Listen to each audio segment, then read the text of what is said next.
हामीले महाधिवेशन आयोजना गर्छौं। मङ्सिर 10, 11, 12 गते पार्टीको 10औं राष्ट्रिय महाधिवेशन हुन्छ कुनै पनि हालतमा हुन्छ। त्यो तिथि मिति केही पनि छैन। त्यो कहाँ हुन्छ भन्ने कुरा भोलि टुप्पो लाग्छ। अस्ति मैले यदि अन्यथा निर्णय नभएमा भनेको छु बुटौल। त्यो अन्यथा निर्णय नभएमा भनेको के हो भने बुटौलको माग आइसकेको थियो, अन्तको माग आइसकेको थिएन। माग आइसकेको छ है भन्ने कुरा चाहिँ मैले त्यहाँ बताइदिएँ। बुटौलको चाहिँ माग आइसकेको छ, लुम्बिनी प्रदेशको पनि बुटौलमै गर्ने भन्ने माग आइसकेको थियो। तर त्यो अन्यथा निर्णय नभएमा त्यो अन्यथा निर्णय हुन्छ कि हुँदैन भोलि टुप्पो हुन्छ।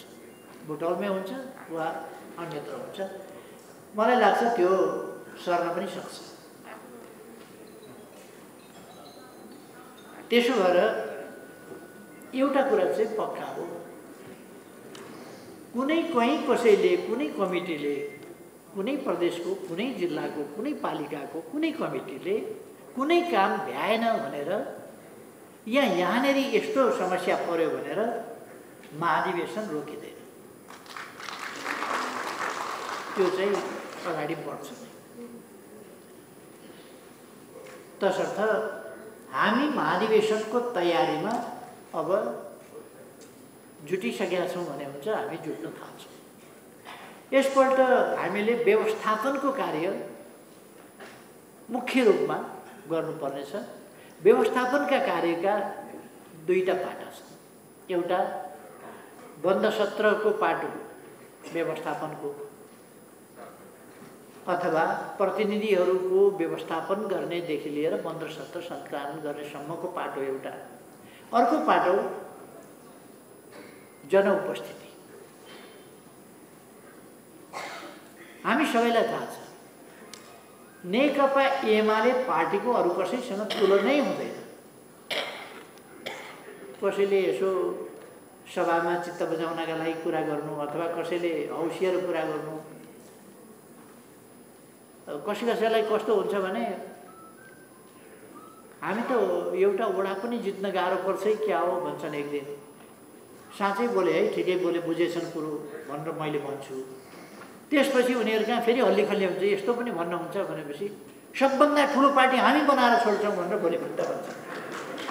त्यो उतार चढाव हुन्छ क्या। त्यो भोलिपल्टको चाहिँ कुरो, अघिल्लो दिनको मनको कुरो, भोलिपल्टको कुरो मुख हो। त्यो मुखले मात्रै भने हो। त्यो चाहिँ मनको कुरा होइन।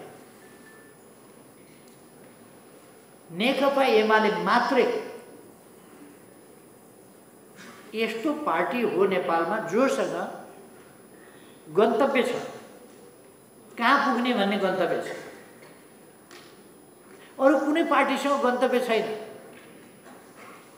माधव नेपालको गुटको गन्तव्य नेकपा एमालेलाई सिद्ध्याएर प्रतिक्रियावादीहरूलाई बलियो बनाउने हो। त्यो कुनै गन्तव्य हो र? त्यो त विनाश हो। विनाशलाई गन्तव्य भनिँदैन। मान्छेले विनाशलाई गन्तव्य बनाउँदैन। त्यो गन्तव्य नै होइन। उनको गन्तव्य चाहिँ त्यो एमाले सिद्ध्याउने, जो असम्भव छ, बिल्कुल असम्भव कुरो हो, त्यही बोकेर उनीहरू हिँडेका छन्। नेकपा एमाले मात्रै यस्तो पार्टी हो जोसँग समृद्ध नेपाल बनाउने र सुखी नेपाली बनाउने, नेपाली जनता हरेक सुखी हुनुपर्दछ। नेपाल समृद्ध, आधुनिक, सुविधा सम्पन्न देश हुन्छ। त्यस्तो हाम्रो धरतीको, हाम्रा धरतीका स्रोतहरूको, हाम्रा धरतीका उपलब्ध समग्र चिजहरूको समुचित व्यवस्थापन, त्यसको उपयोग, त्यसको अधिकतम उपयोग वृद्धि र त्यसको प्रतिफल प्राप्ति र त्यो समुचित ढङ्गले जनतामा पुर्याउने र सुविधा सम्पन्न आधुनिक यस्तो सामाजिक प्रणाली र प्रबन्ध भएको देश जहाँ शान्ति, सुव्यवस्था छ, न्याय छ, समानता छ, सुरक्षा छ, सम्मान छ, नागरिकलाई सम्पन्नता छ र सुविधा छ। यस्तो गन्तव्य भएको राष्ट्रिय आकांक्षा निर्धारण गरेको, चिनेको, राष्ट्रिय आकांक्षा बोकेको नेकपा एमाले मात्रै हो, अरू कसैको छैन।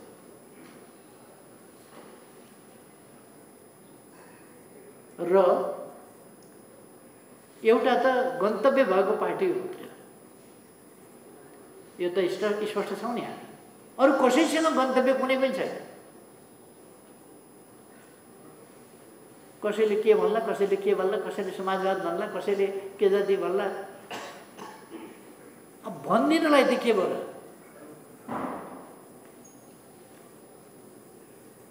एक दुईवटा नाउँ झरो, त्यसको नाउँ चुल्ठो राखिदियो। के भयो? चुल्ठो भनेको त धेरै कपाल भएर बाटेको चढलाई भन्छ नि चुल्ठो, होइन र? एक दुईवटा नाउँ झरो, त्यसलाई चाहिँ चुल्ठो भन्थ्यो। एमालेबाट दुई चारजना फुत्किए, त्यो चाहिँ एकीकृत नाम राख्नु त के भयो? दुईवटा नाउँ झरे चुल्ठो। दुई चारजना चोइटिएर पतन भएर गए, एकीकृत। एमाले सिद्ध्याउने, कम्युनिस्ट सिद्ध्याउने उद्देश्य छ समाजवादी। कस्तो उल्टो उल्टो कुरो नि, उल्टो न उल्टो। नेकपा एमाले त्यस्तो पार्टी होइन। नेकपा एमाले स्पष्ट उद्देश्य, त्यो उद्देश्यलाई, त्यो राष्ट्रिय आकांक्षालाई, त्यो गन्तव्यलाई आफ्नो अभिष्ट बनाएर हो त्यहीँ पुग्छु भनेर यात्रामा अगाडि बढेको पार्टी। त्यहाँ कसरी पुग्ने? यसका विभिन्न कार्यक्रमहरू छन्, नीति छन्। ती नीति कार्यान्वयन गर्नका लागि कार्यक्रम छ, कार्यक्रम कार्यान्वयन गर्नका लागि योजनाहरू छन्। ती योजनाहरू पुरा गर्न विभिन्न सेक्टरहरू, टार्गेटहरू छन्, हाम्रा लक्ष्यहरू छन्।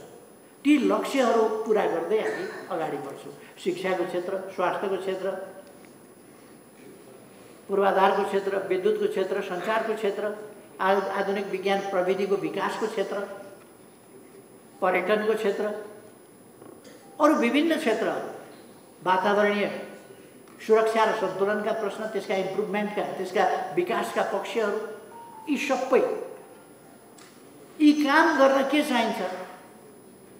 स्पष्ट दृष्टिकोण, सिद्धान्त र नीतिहरू भएको पार्टी चाहिन्छ। नेकपा एमाले बाहेक त्यस्तो कुनै पार्टी अर्को छैन। हामीले गर्व गर्नुपर्ने विषय त्यो। गन्तव्य भएको पार्टी अर्को छैन। गन्तव्यमा पुग्ने बाटो सही भएको अर्को पार्टी छैन। त्यो बाटो कसरी पुग्ने त्यस्तो विचारै भएको अर्को पार्टी छैन। त्यो विचार यसै हुँदैन। पुस्तकमा भएको शास्त्र विद्या दराजमा राखे जस्तै हो। यदि सङ्गठन छैन भने देशव्यापी सशक्त जनआधारित र जनताले विश्वास गरेको, भरोसा गरेको पार्टी, सङ्गठन, त्यो हामीसँग मात्रै छ। तसर्थ यस पार्टीका केही खास विशेषताहरू छन्। यस पार्टीका काँधमा यी विशेषताहरू यसको साथमा छन्। यी हुन नदिनका लागि प्रतिक्रियावादी शक्तिहरू अत्यन्त क्रियाशील छन्, षड्यन्त्र गरिरहेका छन्, जालजेल टिक्रम गरिरहेका छन्, राज्य सत्ताको दुरुपयोग गरिरहेका छन्, शक्तिको दुरुपयोग गरिरहेका छन्, अनेक प्रकारका दुरुपयोग गरेर हाम्रा विरुद्ध आइरहेका छन्। र हामी तिनीहरूलाई चुनौतीको रूपमा बुझ्छौँ, व्यवधानको रूपमा बुझ्छौँ र तिनीहरूलाई पराजित गर्दै अगाडि बढ्ने सामर्थ्य हामीसँग छ, हाम्रो विचारसँग छ, हाम्रो सङ्गठनसँग छ, हाम्रो आन्दोलनकारी चरित्रसँग छ। हामी यी सबै कुराहरूको सामना गरेर अगाडि जान सक्छौँ र हाम्रो गन्तव्यतर्फको यात्रा हामी कठिनाइ रहित छ भन्दैनौँ, व्यवधान रहित छ भन्दैनौँ, चुनौती रहित छ भन्दैनौँ, चुनौतीयुक्त छ, चुनौतीले भरिएको छ। तर ती चुनौतीहरूलाई हामी सामना गर्दै अगाडि बढ्न सक्छौँ। अरू पार्टीहरू हडबडा छ, नेकपा एमाले मात्रै ढुक्का छ। अरू पार्टीहरू यो साँठगाँठ छ नि अहिले भइरहेको विभिन्नहरूको, यो साँठगाँठ टुट्ला भनेर यो साँठगाँठ चुनावसम्मै लानुपर्छ, चुनावसम्मै। तपाईँ हामी सुनिरहेका छौँ नि दिनै पछि, साँठगाँठ चुनावसम्मै लानुपर्छ। यिनीहरूले हेरेको कि चिलले जस्तो हेर्ने पनि होइन, अर्कोले जस्तो हेर्ने पनि होइन। यिनीहरू कति हेर्छन् भन्दा टाढा हेर्ने त्यस्तो दूरदृष्टि होइन। एउटा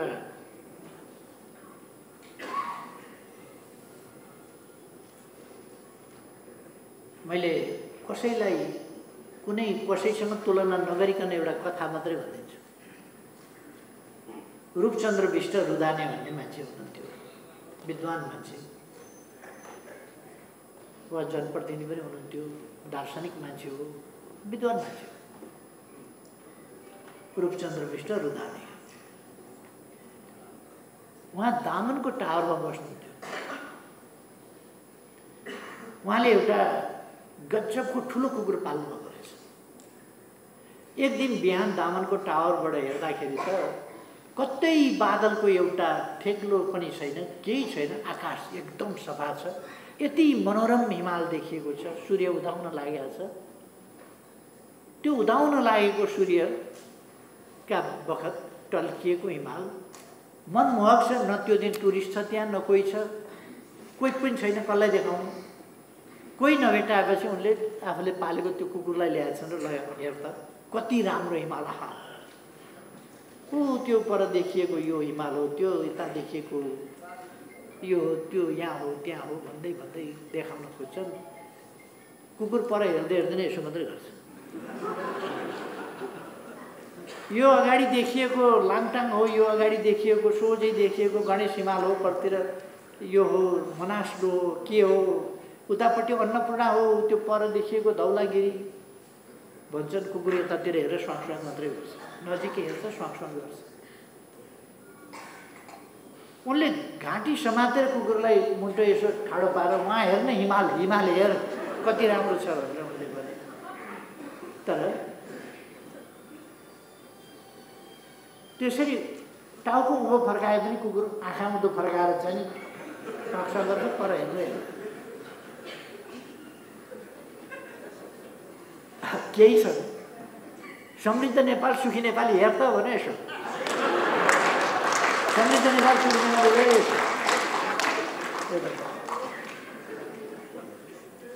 सरकार चुनाव, सरकार चुनाव त्योभन्दा परतिर त छँदै छैन, देख्दै देख्दैन, नजिक नजिक। हाम्रो पार्टी मात्रै हो जसलाई आकाशमा उड्छ चिल, एक ठाउँ स्थिर भएर बसिया हुँदैन, उडिराखेको हुन्छ। उडेका बेला पनि उसले ससाना चिजहरू त्यहाँ जमिनमा देखिराखेको हुन्छ, टाढाबाट फार साइटेडनेस। त्यसैलाई भन्छ बेहुला दृष्टि, दूरदृष्टि। त्यसले भ्यागुताले कुवा देख्छ, चराले उसको क्षितिजै कति हो कति फराकिलो हुन्छ। त्यही भिन्नता छ अरू र नेकपा एमालेका बीच। त्यसकारण नेकपा एमालेको काममा धेरै गहन अभिवाद छ। लडेर ल्याएको लोकतन्त्रको रक्षा, यो साधारण कुरा होइन। अहिले पनि लोकतन्त्रको रक्षा साह्रै महत्त्वपूर्ण र चुनौतीपूर्ण विषय बनेको छ हाम्रो अगाडि। लोकतन्त्रको रक्षा, लोकतन्त्र भनेको निर्वाचन भइहाल्छ, लोकतन्त्र भइहाल्यो भन्ने होइन। लोकतन्त्रका संरचनाहरू, लोकतन्त्रका अवयवहरू, अङ्ग प्रत्यङ्गहरू, निकायहरू, तिनीहरूप्रति तिनको मर्यादा, तिनीहरूप्रतिको जनविश्वास कस्तो छ, त्यो धेरै महत्त्वपूर्ण कुरा हो। लोकतन्त्रप्रति कस्तो छ, लोकतन्त्र कतिको बलियो छ भन्ने कुरा ती संस्था, तिनको आचरण, तिनको अभ्यास, तिनको मर्यादा, तिनका क्रियाकलाप कस्ता छन् भन्ने कुरा। अब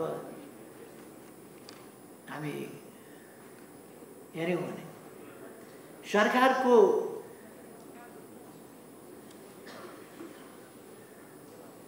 यो शेयर मार्केटमा झर्छ नि भाउ, योभन्दा तल त सरकारको जुन अहिले चाहिँ ग्राफ तल घटेको छ नि, बेहाल पो छ त। 3 महिनामा बल्ल बनायो कस्ता। यता मन्त्री देख्यो भने नमस्ते गर्नु पर्ला भनेर मान्छे यता लाजले। सरकारको त कुरा छोड्नु एकछिन, कुरा गर्नु नै बेकार छ। यति बेहाल यस्ता मान्छे यो त मैले कुनै कालमा पनि देखिनँ। यो जुन बेहाल अहिले छ यस्तो कुनै कालमा पनि देखिएन, यति साह्रो बेहाल। अनि ध्यान केमा छ? देश बनाउने होइन, साँठगाँठ जोगाउने, चुनावसम्म। यो भने बुझ्नुहुन्छ नि, चुनावसम्म चाहिँ साँठगाँठ जोगाउनु पर्छ है भने। साँठगाँठ नगरिकन त त्यो ठिकै हो, ओडा जित्दैन कसैले। जनताको कुनै विश्वास छ र? अहिले अरूको त कुरै छोडिदिउँ, कङ्ग्रेस पनि पूर्वरामा हात लाएर बसेका छन् पुराना काङ्ग्रेसहरू। के गर्नु, उहिलेदेखि लाग्यो काङ्ग्रेसमा, उहिलेदेखि लाग्यो। के गर्ने, भोट कसरी हाल्ने यस्तो पार्टीमा? फेरि भोट कहाँ हाल्ने टुङ्गो छैन। केमा हाल्ने? पेन्सिलमा हाल्ने कि डटपेनमा हाल्ने कि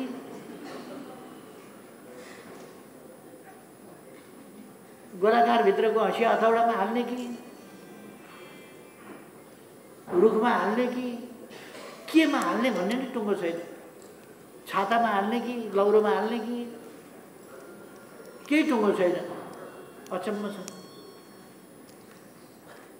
हैरान छ। चितवनमा छोरीलाई जिताइयो, बाउलाई जिताइयो, के पाइयो भन्नु कङ्ग्रेसभित्र एउटा प्रश्न अहिले गम्भीर उठेको छ। चितवनमा छोरीलाई जिताइयो, बाउलाई जिताइयो, के पाइयो? कङ्ग्रेसको गम्भीर प्रश्न छ। खैर, हामीलाई चिन्ता छ। अहिले हेर्नुहोस् त, अदालत अत्यन्त मर्यादित हुनुपर्ने होइन? जनताले केही भएन भने पनि अदालतमा न्याय पाउँछु भन्ने विश्वास गर्नुपर्ने होइन? हेर्नुहोस् त, महाभियोग पनि लाग्न सक्छ भनेका छन् जनस्तरबाट, राजीनामा गर भनेका छन्। के आरोप छ तपाईँ हामी सबै सुनिरहेका छौँ। यस्ता निकायहरू जसप्रति जनविश्वास असाधारण ढङ्गले अन्त कहीँ भएन भने पनि अदालतप्रति जनविश्वास, लोकतन्त्रको साह्रै महत्त्वपूर्ण कुरा के हो भने अदालतप्रतिको जनविश्वास।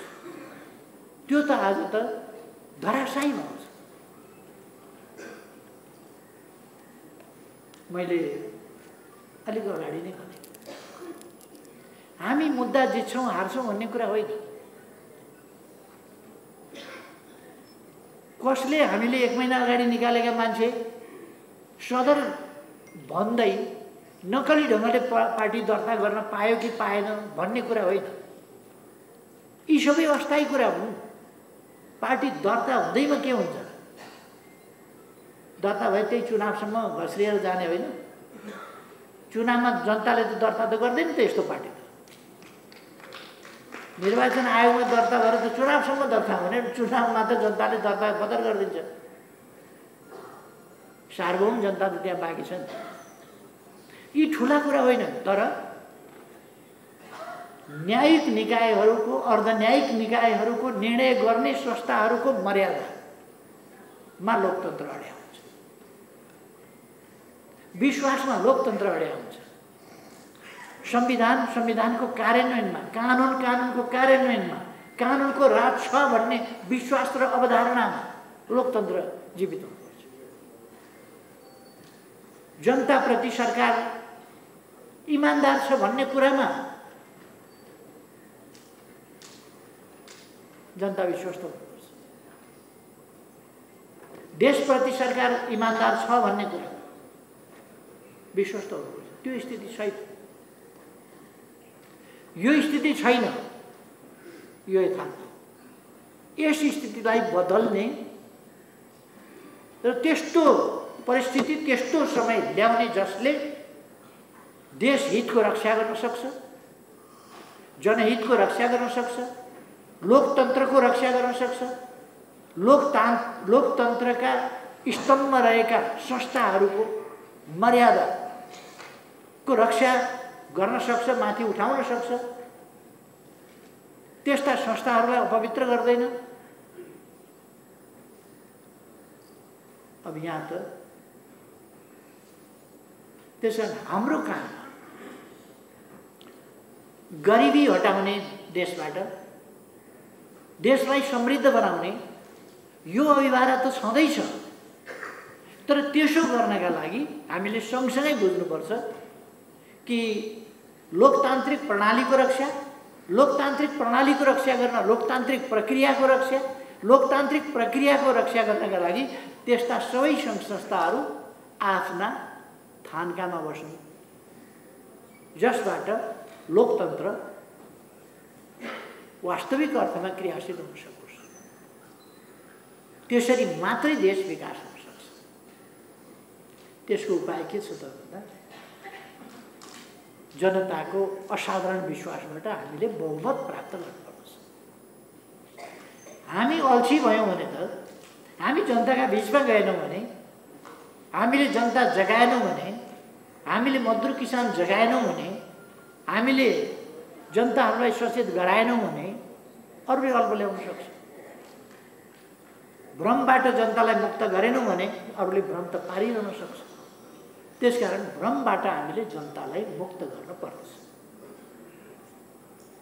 जनतालाई भ्रमबाट मुक्त गर्न अनेक प्रकारका भ्रमहरू फिजाएका छन्। हामी भ्रमबाट मुक्त गर्न जनता कहाँ पुग्न पर्दछ। हाम्रो सक्रियता, त्यसले जनताले चाहेको आज के छ भने हाम्रो सक्रियता, हाम्रो आत्मविश्वास। हामी आत्मविश्वासका साथ जब जनतामा जान्छौँ, सक्रिय हुन्छौँ, जनतालाई सचेत गर्छौँ, सचेत जनतालाई सङ्गठित गर्छौँ, सङ्गठित जनतालाई परिचालित गर्छौँ, त्यसैबाट हामी विजयी हुन्छौँ। आज देशलाई चाहिएको एउटा मात्रै कुरा छ, जम्मा एउटा कुरा। पहिलो कुरा अहिले देशलाई चाहिएको एउटा मात्रै कुरा के हो भने एमालेको दिग्विजय। एमालेको विजय चाहिएको छ, अरू केही छैन। एमालेको विजय भएन भने केही पनि हुँदैन।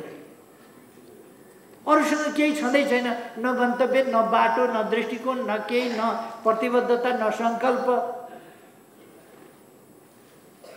अनि यसो च्याखे थापेर जुवामा खालमा बस्छन् नि, खालमा बसेकाहरूका बिचमा उनीहरूले चाहिँ अलिक क्याटक्याटै खेल्छन् मोटामोटै। अनि च्याखेले यसो सानोतिनो रकम छ्यास्छ, यतापट्टि भनेर हाल्छ। यो च्याखे हालेर चाहिँ उसले जित्यो भनेदेखि यसो त्यो च्याखेले पनि जित्ने, गयो भने सुकामोर गयो, आयो भनेदेखि सुकामोर गर्दै अलिअलि आउनु। यो खालका च्याखेहरूको त्यो हारजित पनि खास हुने होइन, तर खिची चाहिँ रहन्छ। यस चुनावबाट हामीले यी च्याखेहरूलाई पनि आउट गर्छ है। यी च्याखे रह्यो भने फेरि गठबन्धन भने एउटा गरौँ। लडाइँ नेपाली कङ्ग्रेस र नेकपा एमालेका बिचमा छ। आइडियोलोजिकल, वैचारिक अनेक हिसाबको लडाइँ, साङ्गठनिक लडाइँ पनि हाम्रा बिचमा छ। अनि कसैलाई भने जस्तो भएन भनेदेखि पार्टी फोड्यो, अनि गएर एउटाको पुच्छर समात्यो, अनि च्याखे थाल्यो। यो च्याखेहरूलाई चाहिँ नै अन्त्य र हाम्रो मुख्य प्रतिस्पर्धा नेपाली कङ्ग्रेससँग हो। नेपाली कङ्ग्रेससँग नेपाली कांग्रेससँग जनताका बीचमा जाँदाखेरि के देखाउने, के भन्ने, के गरे भन्ने। अहिलेसम्म कांग्रेसले के गर्यो भने अब के गर्छु भन्ने।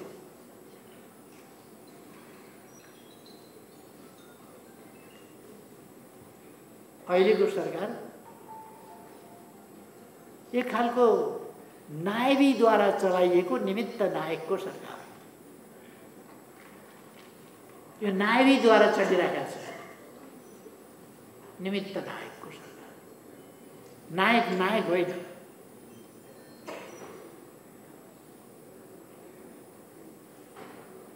मैले भने अघि नै यो सरकार आलोचना गर्न पनि लायक रहेन कि टिप्पणी गर्न पनि लायक रहेन यो सरकार। जसको हातमा नायबी छ पर्दा पछाडि छ के भन्नु, जो अगाडि छ बिचरा अर्काले चलाएको नायबीमा चल्या छ के भन्नु, त्यो हालतमा छ।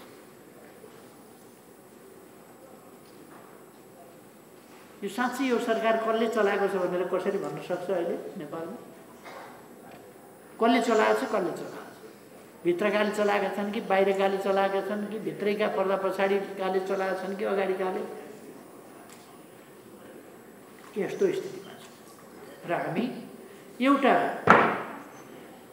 एउटा निर्णायक हाम्रो विजय यात्रा, यो विजय यात्रा भनेको सधैँ विजय विजय विजय विजय मात्रै, विजयतर्फको यात्रा भनेको उकालो उकालो उकालो उक्लिँदै मात्रै जाँदैन। कहिले कहिले धक्का पर्छ, कहिले कहिले झट्का लाग्छ, कहिले कहिले के हुन्छ, कहिले कहिले यसो हुँदै नै जाने हो। हाम्रो वर्ग सङ्घर्ष, हाम्रो राजनीतिक सङ्घर्ष, हाम्रो प्रतिद्वन्दिता, हाम्रा वैचारिक लडाइँहरू अथवा हाम्रा विचारका लडाइँहरू, यी निर्वाध एकदम उँभो लागेको लागि मात्रै गर्दैन, तिनीहरूले कहिले कहिले धक्का पनि खान्छ। यो सङ्घर्षको नियम नै हो। जबसम्म प्रतिक्रियावादी शक्तिहरू समस्या खडा गर्ने सामर्थ्य राख्दछन् तबसम्म समस्या खडा गर्छन्। लामो योजना बनाइकन समस्या खडा गर्छ प्रतिक्रियावादी शक्तिहरू। त्यसकारण हामीले ती कुराहरूको सामना गर्नका लागि आफूलाई तयार राख्नुपर्दछ र अगाडि बढ्नुपर्छ।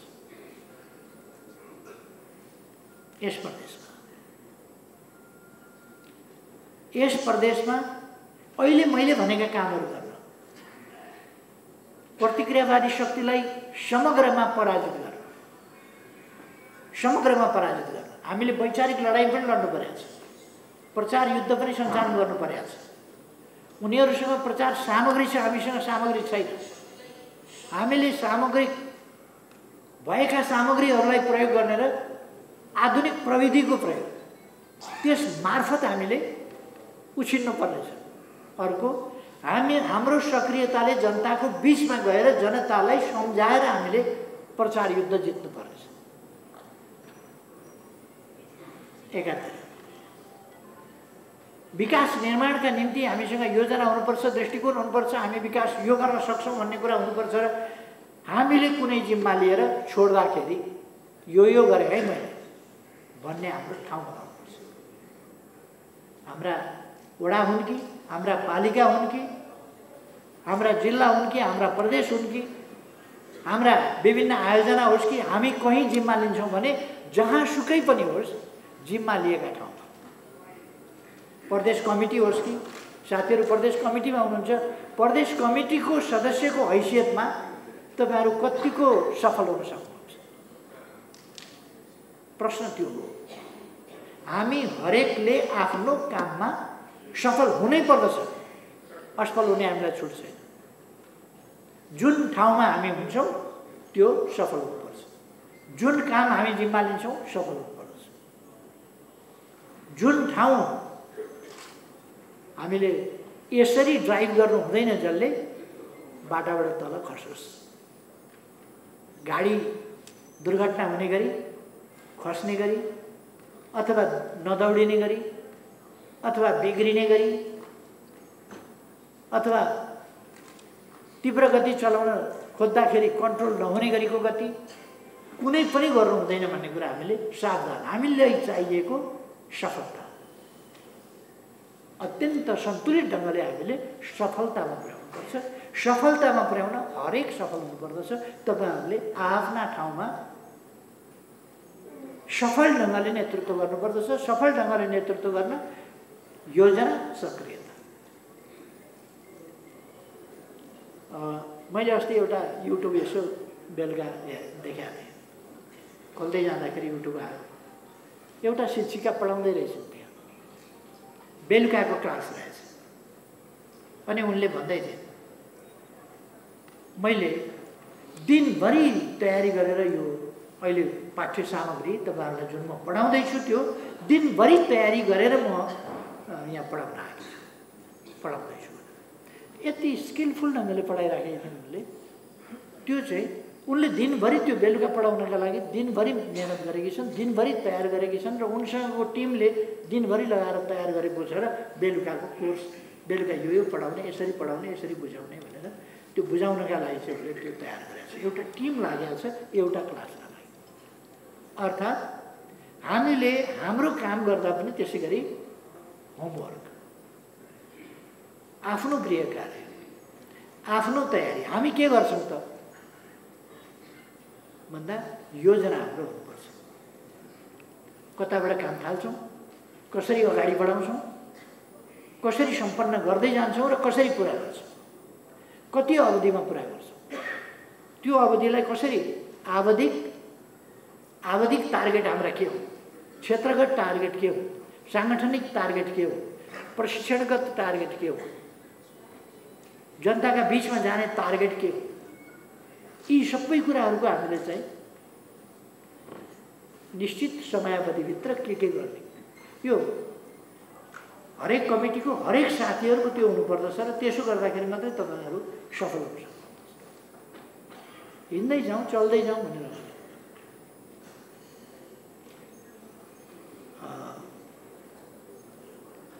साथीहरूको यहाँ हात हातमा नोट कपी नहुन सक्छ, हात हातमा आइप्याड नहुन सक्छ, हात हातमा मोबाइलमा नोट गरिराखेर नहुन सक्छ। तर हरेकको कमसेकम घरमा तपाईँहरूको त हात हातमा नोट कपी त चाहिन्छ।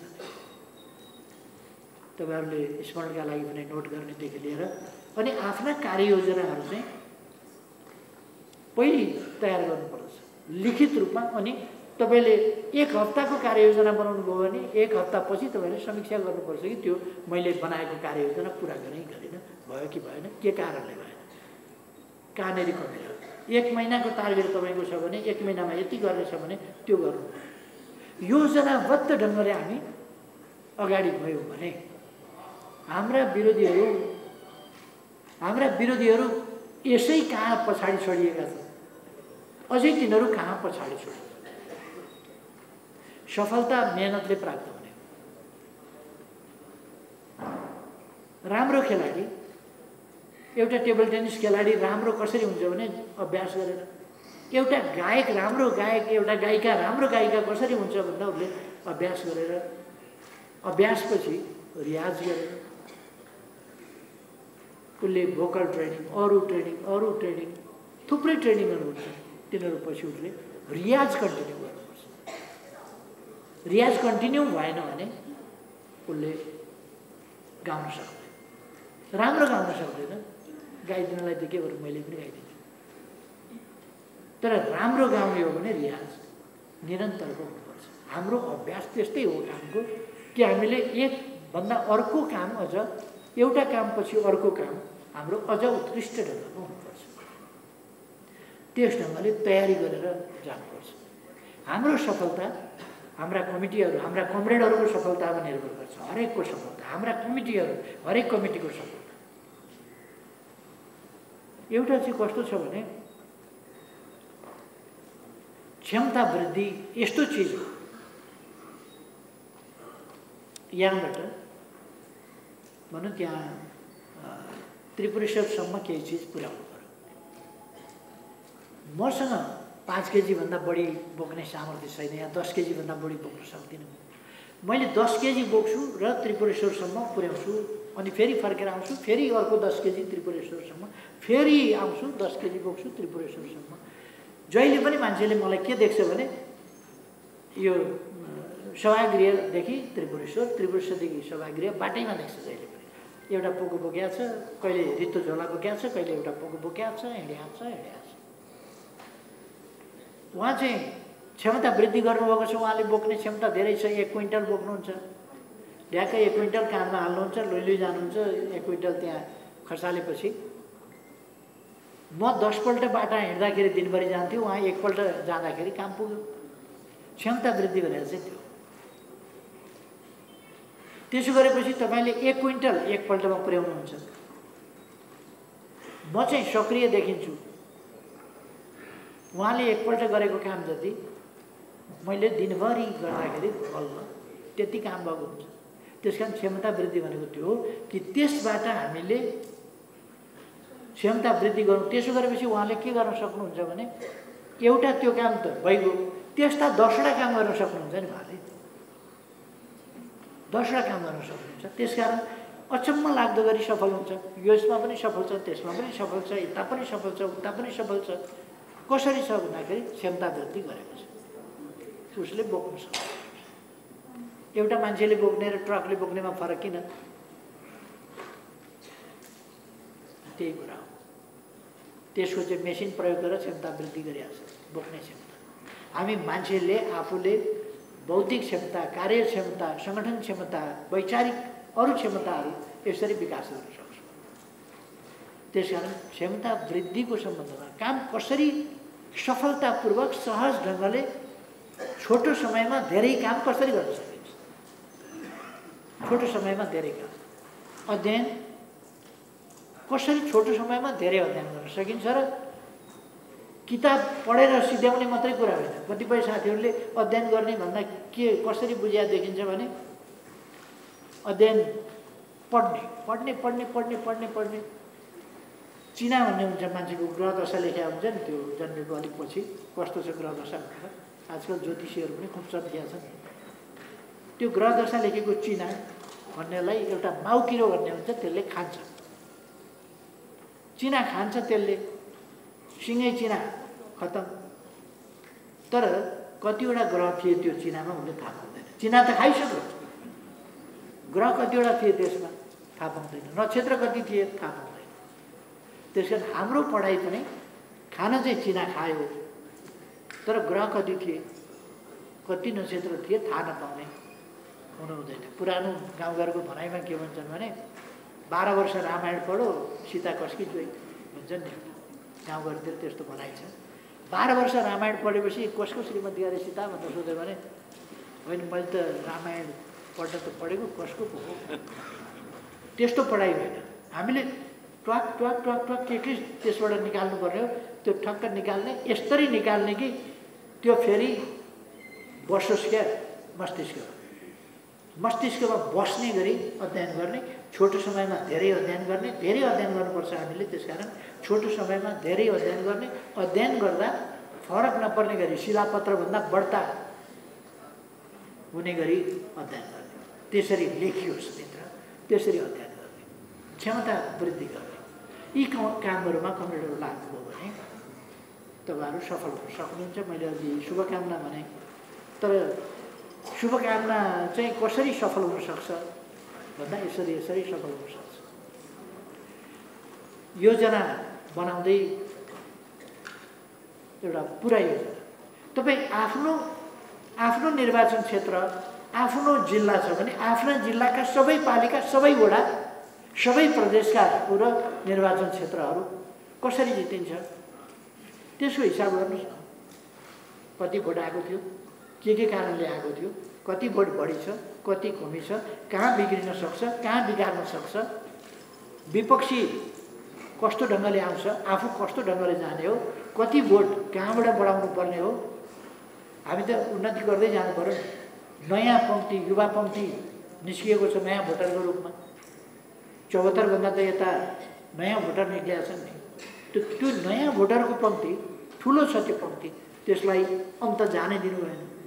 तिनीहरू किनभने तिनीहरूलाई पहिलोपल्ट भोट सूर्यमै हाल्न लाउनुपर्छ, अन्त हाल्यो भने तिनको हात बिटुलियो नि। हात बिटुलिन दिनु हुँदैन नयाँ पन्थीको। देशका विरुद्ध भोट हाल्न उनीहरूका हातले नहालोस्, त्यो कुरा उनीहरूलाई हामीले सम्झाउनुपर्छ। तिमी युवा छौ, तिमीले देश बनाउनुपर्छ, बनाउने जिम्मा तिम्रो हो। तिमीले अहिले नै हात जुठो पार्यौ भने भन्नुहोस् त कस्ता कस्तामा भोट हाल्नुपर्ने हो। देश बिगार्ने ठाउँमा भोट स्वाट हाल्यो भनेदेखि त पहिलो भोट नै हेर्नुहोस् त, एउटा युवाको देश बनाऊ भन्ने पवित्र भावनाको मान्छे छ तर भोट हाल्छ गलत ठाउँमा, हात जुठिएन, हात बिटुलिएन, बिटुलिन दिनु हुँदैन। बिटुलियो भने फेरि त्यसलाई चोख्याउन धेरै साबुन धेरै पानी खर्च गर्नुपर्छ। त्यसकारण बिटुलिन नदिने युवा पन्थीको यस्ता विधिहरू कहाँ कहाँ के गर्नुपर्छ यो सबै तपाईँहरूले लगाउन सक्नुहुन्छ। ती विधिहरू लगाएर हिसाब गरेर तपाईँ यस ठाउँमा जित सुनिश्चित गर्नका लागि यो चिज हामीले गर्नुपर्छ। यो चिज हामीले गऱ्यौँ भने हामी आफ्नो ठाउँलाई, यस ठाउँलाई, यो जिल्लालाई, यो प्रदेशलाई, प्रदेशले प्रदेशको हिसाब गर्नु पर्यो, जिल्लाले जिल्लाको हिसाब गर्नु पर्यो, निर्वाचन क्षेत्रले निर्वाचन क्षेत्रको हिसाब गर्नु पर्यो, प्रदेश सभा निर्वाचन क्षेत्रले त्यसको हिसाब गर्नु पर्यो, पालिकाले पालिकाको हिसाब गर्नु पर्यो, पालिका प्रमुख उपप्रमुखको हिसाब गर्नु पर्यो र वडाको हिसाब गर्नु पर्यो। कहीँ पनि अर्काले हामीले जित्ने सम्भावना छैन भन्ने कुरै हुन सक्दैन। जनता बसेको ठाउँमा भोट दिने त जनताले हो नि। कमजोरी हाम्रो रह्यो भने मात्रै अर्काले जित्ने। त्यसकारण हाम्रो कमजोरी रहन नदिने, हाम्रो कमजोरी रहन नदिएर हामीले काम गर्नुपर्छ। त्यो कमरेडहरूले मैले भनेका कुराहरूको सङ्केत बुझ्नुभयो भन्ने मलाई लाग्छ।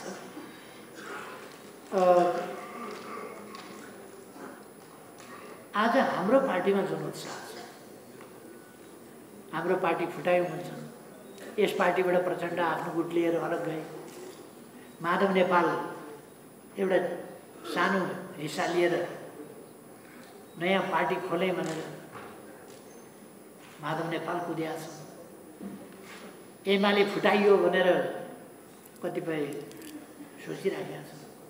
तर एकपल्ट प्रचण्डले भनेको सुन्नुभयो होला, देश यस्तो अप्ठ्यारोमा छ, उनीहरूले पार्या त हो नि अप्ठ्यारोमा, देश यस्तो अप्ठ्यारोमा छ, संविधान मिचिएको छ, उनीहरूले मिच्या त आफै हाउहाउ गर्छन्, फेरि नाटक गर्छन्। संविधान मिचिएको छ, देश बर्बाद हुन लागेको छ। केपी ओली चाहिँ एकदम विजेता जस्तो प्रसन्न खुसी छ, प्रसन्न चित्तमा छ, मान्छे हँसाएर हिँडेको छ। उनीहरूलाई छक्क लाग्छ क्या। उनीहरूले सिद्ध्यायौँ भनेको एमाले झन् ठुलो छ, झन् बलियो छ, झन् खुसी छ। एमालेलाई धुरु धुरु रौला भनेको त एमाले त झन् मुस्कुराएर हिँडेको छ, रौला सिद्ध्याउँला भनेको त झन् साह्रो। मुन्टै भाँचिदिउँ भनेको त झन् धेरै हाँगा हालेर, झन् धेरै तलबाट टुसा पलाएर हाँगा हालेर धुमधामसँग पो जाँगिएको छ। झन् टुप्पै निमटिदिएँ भनेको त सुलुक्क बढ्थ्यो होला, हाँगा फैलिएको छ। टुप्पो निमटिदिएपछि बिरुवाको त्यस्तो हुन्छ कि सयपत्री फुलको तपाईँले टुप्पो निमटिदिनु भएन भने त्यो चाहिँ सिक्लिक्क जान्छ र थोरै फुल्छ। मूल टुप्पो चाहिँ पेटिक्क निमटिदिनु भयो भने तलबाट हाँगा यति हाल्छ कि झ्याममा परेर अनि धेरै फुल्ने हुन्छ। नेकपा एमाले त्यस्तै हो, यिनीहरूले मुन्टो निमट्यौँ भन्ठाने हाँगा धुमधाम हालेर झन् झ्याङ्ग्यो अनि छक्क पर्छ। अहिले नेकपा एमालेको कार्यकर्तामा जुन उत्साह छ, जुन आत्मविश्वास छ, कुनै पार्टीका कुनै कार्यकर्तामा देख्नुभएको छ? हाम्रै पनि साथीहरू कहिले कहिले अब यसपल्टको चुनावमा कसैले बहुमत ल्याउँदैन भनेर पाक्कापुक्का झुकिएर बोलिदिन्छ। त्यो कुरा साँचो होइन। भन्नु साँचो कुरा बोल्नुपर्छ। साँचो के हो भने नेकपा एमाले बाहेक कसैले पनि बहुमत ल्याउँदैन। एमाले मात्रै ल्याउँछ, अरूले ल्याउँदैन। एमाले चाहिँ ल्याउँछ। एमाले बाहेक भन्ने छुटेपछि त गलत भएन। एमाले बाहेक अरूले बहुमत ल्याउँदैन, एमाले ल्याउँछ। एमालेको कार्यकर्तामा उत्साह छ, आत्मविश्वास छ। जितिन्छ भन्ने कमरेडहरूलाई विश्वास छ कि चाहिँ हामी जित्छौँ, हामी जित्छौँ, हामीसँग हामीले के गर्यौँ देशका लागि भन्ने, विकासमा के गर्यौँ, नीतिमा के गर्यौँ, देशभित्र के गर्यौँ, देश बाहिर के गर्यौँ, शिक्षामा के गर्यौँ, स्वास्थ्यमा के गर्यौँ, रेकर्डका रेकर्ड, एकपछि अर्को रेकर्ड।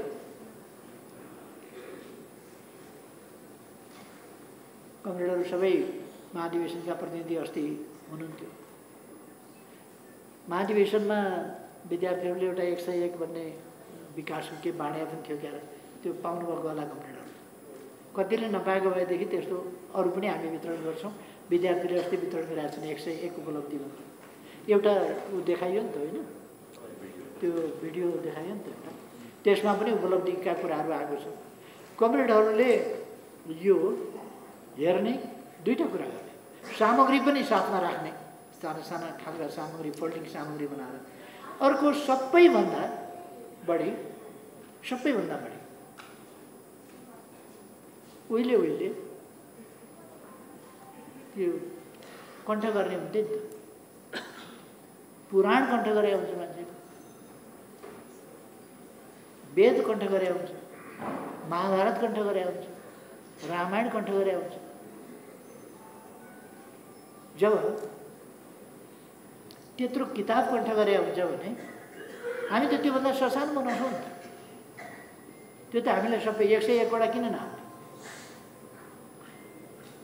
तपाईँ 101 होइन, 1001 भन्दा 10,000 मान्छे तपाईँ चिन्नुहुन्छ होला। 10,000 मान्छे चिन्नुहुन्छ भने आफूले गरेका कामहरू किन चिन्न सक्नुहुन्न? हाम्रा प्रतिनिधिहरूले आफ्ना ठाउँमा, वडा अध्यक्षहरूले आफ्ना ठाउँमा आफूले के गरेको एउटा कुरा, नगरले के गरेको अर्को कुरा, प्रदेशले के गर्यो त्यो ठाउँमा अर्को कुरा, केन्द्रीय सरकारको तर्फबाट योजना के भयो त्यो ठाउँमा, त्यो कुराहरू उसले सम्झिन सक्दैन। यो गऱ्यौँ हामीले यो 5 वर्षमा भन्न सक्दैन, भन्न सक्छ नि त। त्यसै गरेर लिडरहरूले हामीले के गर्यौँ भन्दाखेरि मेचीदेखि महाकालीका मुख्य कुरा 101 वटा त भन्न सक्छ नि। 101 वटा त दिमागमै रहन सक्छ। मैले अहिले भन्नु पऱ्यो भने लगभग 101 वटा त खुर्र भन्छु। यो गरेका छौँ, मेचीमा यो गऱ्यौँ, महाकालीमा यो गऱ्यौँ, यहाँ गऱ्यौँ, बागमतीमा यो गऱ्यौँ, यसो गऱ्यौँ, उसो गऱ्यौँ। के गर्यो एमाले भन्दाखेरि ऊ त्यता हेर भनेर भन्दा त्यतै देखिन्छ, यता हेर भन्दा यतै देखिन्छ के गर्यो भन्ने। त्यो खोज्न जानु पर्दैन। यस्तो गर्यो भनेको सुने होला नि, गरेका थियो नि भन्ने त्यो भन्न जानु पर्दैन।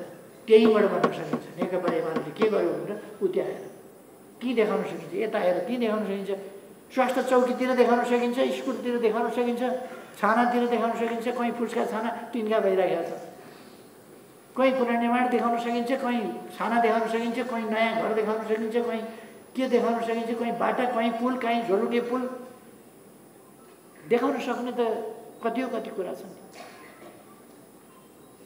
के गर्यो भन्दाखेरि कहीँ पानी देखाउन सकिन्छ, कहीँ अरू चिज देखाउन सकिन्छ, कहीँ विद्युत देखाउन सकिन्छ, कहीँ विद्युतका पोल देखाउन सकिन्छ, कहीँ बिजुली के अरे टेलिफोनका तारहरू जमिन मुनि लाँदै गरेका कुराहरू देखाउन सकिन्छ,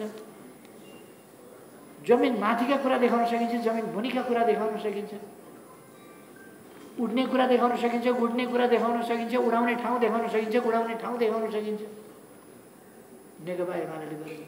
अरूले के भन्छ त? जनताका बिचमा गएर भन्छ के अरूले त भन्ने ठाउँ त केही पनि छैन। हामीले यसो गरेका हौँ भन्ने त केही पनि छैन। हामी यसो गर्छौँ भन्ने ठाउँ पनि छैन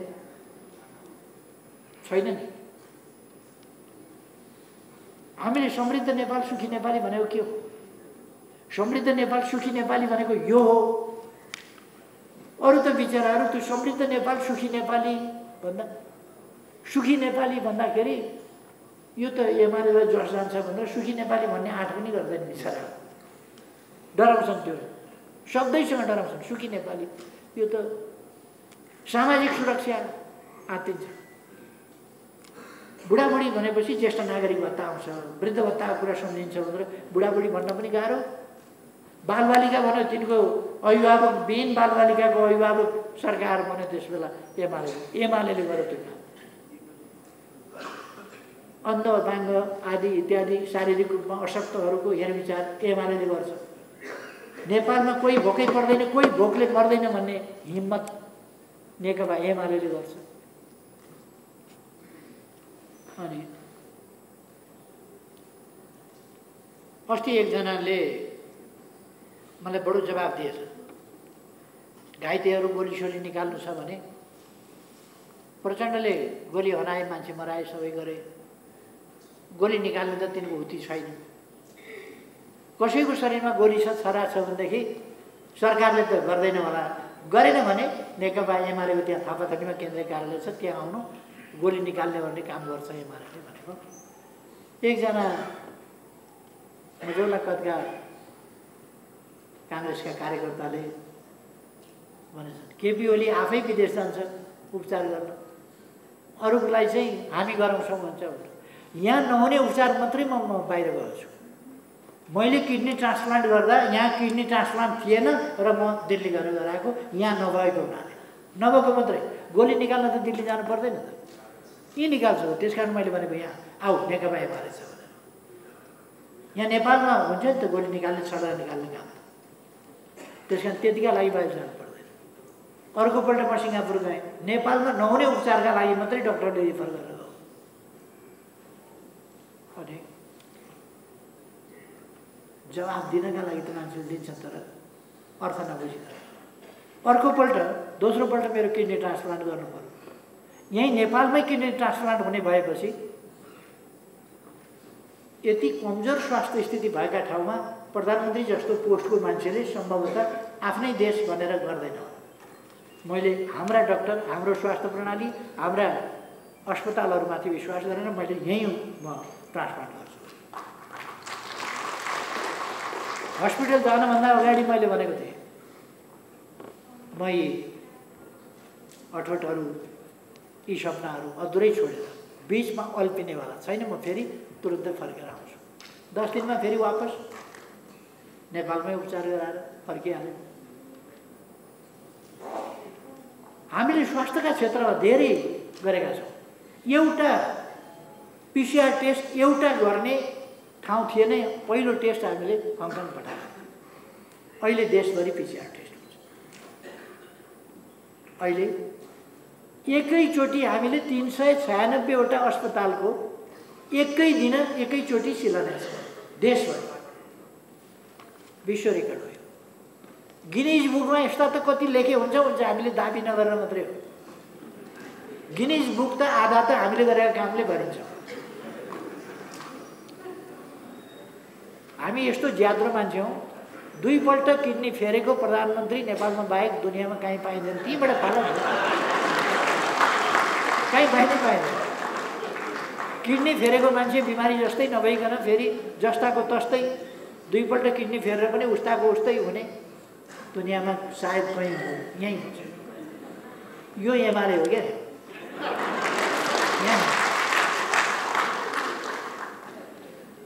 त्यस कारण यो गिनिज बुकमा लेख्ने कुरा त कति छन् क्या, कति छन्। 210वटा बाटो हामीले एकै दिन शिलान्यास गर्यौँ। 210वटा सदरमुकाम जोड्ने, पालिका सदरमुकामहरू जोड्ने र रणनीतिक बाटाहरू 210वटा बाटा एकै दिन शिलान्यास वर्ल्ड हिस्ट्रीमा छैन। 210वटा बाटा एकै दिन शिलान्यास एकैचोटि वर्ल्ड हिस्ट्रीमै छैन। त्यो नेपालले गर्छ। नेपालले गर्छ, एमाले भयो भने गर्छ। अहिले त 1400 बाटा एकैचोटि बनाउन नसक्ने भनेर घटायो। एमाले भए पो सक्छ, त्यो त सक्दैन नि। 1400 हामीले बनाउने बाटाहरू, योजनामा परेका बाटाहरू अहिलेको सरकारले काट्यो। काम गर्न त हुती चाहिन्छ यार। यतिकै गफ गरे जस्तो गरेर काम गर्न सक्दैन नि। त्यसकारण त एमाले चाहियो। जसले पनि गर्ने भए एमाले किन चाहिहाल्यो। एमाले चाहियो किनभने जसुकैले सक्दैन, एमाले मात्रै सक्छ। यसकारण एमाले चाहियो। यो काम सफल पार्ने कमिटी त यही हो। तपाईँ हामीले सफल पार्ने। यही मञ्चमा एक दिन शिशिर योगीले गीत गाउनु, छोडेर काम सारा म एउटा काम गरिरहेछु कि मान्छे एउटा खोजिरहेछु भनेर। त्यसपछि मेरो बोल्ने पाला थियो, मैले त्यहीँबाट भने, शिशिरजी त्यहाँ गएर बस्नुभएको थियो। मैले भने शिशिरजी आज म तपाईँलाई यो देश बनाउने मान्छे चिनाइदिन्छु, कसले बनाउँछ यो देश मलाई थाहा छ, त्यो म चिनाइदिन्छु भने। अनि मैले उहाँलाई भने तपाईँभन्दा पछिल्लो सिटमा एकजना मान्छे हुनुहुन्छ भने, हुनुहुन्छ, त्योभन्दा अघिल्लो सिटमा बस्ने मान्छे, तपाईँको देब्रेपट्टि एउटा मान्छे हुनुहुन्छ, त्योभन्दा दाहिनेपट्टि बसेको मान्छे, तपाईँको अघिल्लो सिटमा एकजना मान्छे हुनुहुन्छ, त्योभन्दा पछिल्लो सिटको मान्छे, र तपाईँभन्दा दाहिनेपट्टि एउटा मान्छे छ, त्योभन्दा देब्रेपट्टि बसेको मान्छे नै देश बनाउने मान्छे हो। अब उसैले आँट गर्यो भने देश बन्छ, उसले आँट गरेन भने देश बन्दैन। हाम्रो पनि कुरो त्यही हो। तपाईँको सिटभन्दा पछिल्लो सिटभन्दा अघिल्लो सिटमा जो छ त्यही हो देश बनाउने मान्छे। तपाईँको अघिल्लो सिटभन्दा पछिल्लो सिटमा जो छ त्यही हो देश बनाउने मान्छे। तपाईँको देब्रेपट्टि बस्ने भन्दा दाहिनेपट्टि जो छ त्यही हो देश बनाउने मान्छे। तपाईँको दाहिने सिटमा बस्ने भन्दा देब्रेपट्टि जो छ त्यही हो देश बनाउने मान्छे। अब म बनाउँछु भनेर आँट नगर्ने, आत्मविश्वास नराख्ने हो भने अनि मान्छे दिनभरि खोजेर पनि कहाँ भेट्नुहुन्छ देश बनाउने मान्छे? दिन बेकार जान्छ नि। देश बनाउने काममा लाग्नुहोस्, मान्छे खोज्न छोड्दिनुहोस्। अनि शिशिरजीले अर्को गीत बनाउनु त कसले बनायो, तर उहाँले भन्नुभयो यो कुरो, कुनै रचनाकारलाई भन्नुभयो भने उहाँले अर्को गीत बनाउनु, हामी बनाउँछौँ भन्ने, मै बनाउँछु भन्ने भन्नुभएन, हामी बनाउँछौँ भन्ने, त्यो राम्रो भावना हो। हामी बनाउँछौँ, हामीले नै हो बनाउने। हामी भनेको हरेक एक एक व्यक्ति मिलेर हामी भएको छ। म तपाईँ भएर हामी भएको छ। हामीले बनाउने हो। हामीले बनाउने भनेको मैले बनाउने हो। मैले बनाउने भनेको तपाईँ जहाँ हुनुहुन्छ हो त्यही ठाउँको मान्छे, त्यसैले बनाउने हो देश। त्यो विश्वास बोकेर हामी काममा लाग्यौँ भने हामी यो पार्टीलाई सबभन्दा ठुलो मजबुत विजयी पार्टी बनाउँछौँ। लाग्यौँ भने पहिलो कुरा तपाईँले आत्मविश्वास लिनु पर्यो। आत्मविश्वास लियो।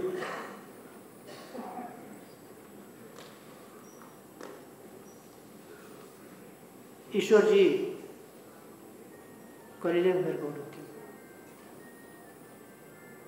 21 वर्ष जतिको उमेर हुँदो पञ्चायती निर्दलीय व्यवस्था थियो, निरङ्कुश राजतन्त्र थियो। कतै क्षितिजमा घामको झुल्को देखिँदैन थियो, उज्यालो देखिँदैन थियो, कुनै बादलमा पनि चाँदीको घेरा देखिँदैन थियो। आँखा खोली हेरे पनि अँध्यारो नै देख्छु, आँखा चिम्टी हेरे पनि अँध्यारो नै देख्छु भन्ने नारायण गोपालको गीत जस्तै थियो समय। जसरी हेरे पनि अँध्यारो देखिने, आँखा खोलेर हेर्नुहोस् अँध्यारो नै देख्छु, आँखा चिम्ली हेरे पनि अँध्यारो नै देख्छु भन्ने एउटा नारायण गोपालले गाउँछ।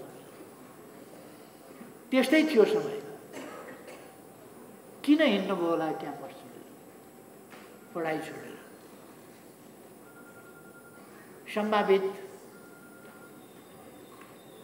अर्कोतिर फर्किएको भए त उज्यालो भविष्य देखिन्थ्यो होला।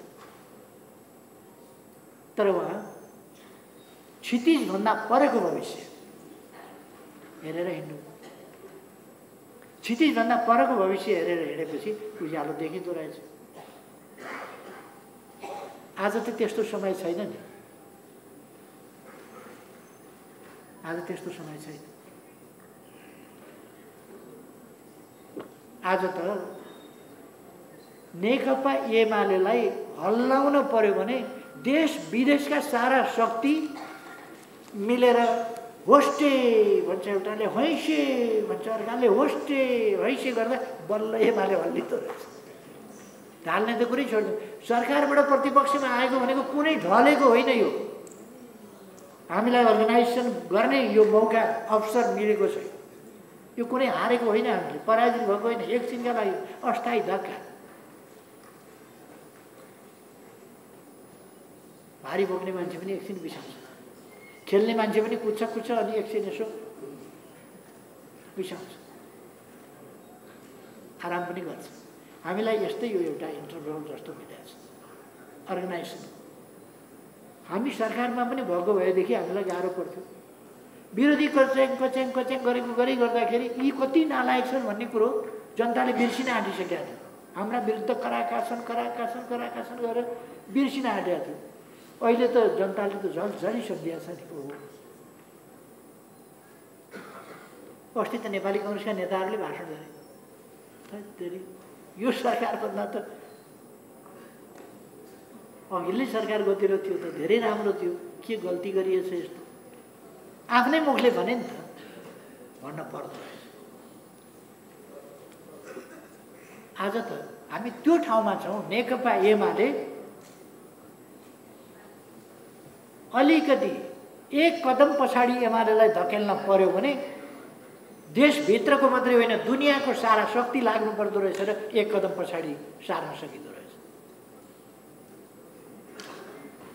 नेकपा एमालेका निम्ति त यस्तो, तर नेकपा एमालेको गन्तव्य अहिले पनि यो सरकार ढाल्ने भन्ने हो भने धेरै त नभनौँ एक हप्ताभित्र यो सरकार चाल्छ। एमालेले ढाल्दिउँ भन्ने हो भने यस्तै साँठगाँठ के जाति गठबन्धन यस्ता गर्ने हो भने त हामी 7 दिनभित्र ढाल्नेछौँ।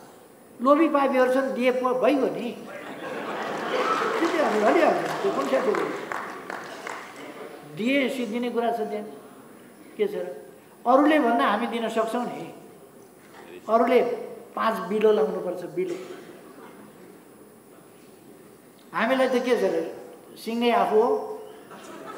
त्यस कारण प्रचण्ड मिलाउँदा देख्नु भएन 40% ल ढ्याक्कै। हामी त त्यो गर्न सक्छौँ नि, अरूले त्यो गर्न सक्छ। काङ्ग्रेसले 40% ल माधवलाई दियोस् त 40%, प्रचण्डलाई दियोस् त 40%, सक्दैन। त्यहाँ त बिरो बाँड्नुपर्छ, बिलो।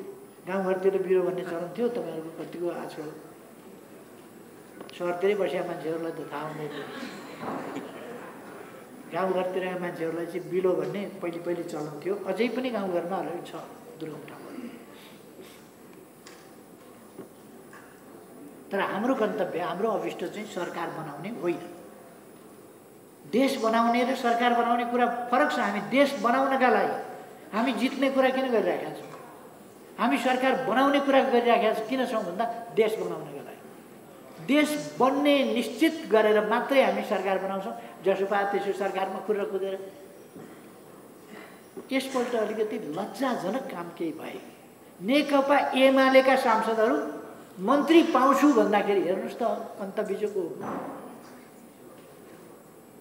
त्यो धब्बा नेकपा एमालेका नाउँमा केही कलङ्कित व्यक्तिहरूले त्यो धब्बा लगाए।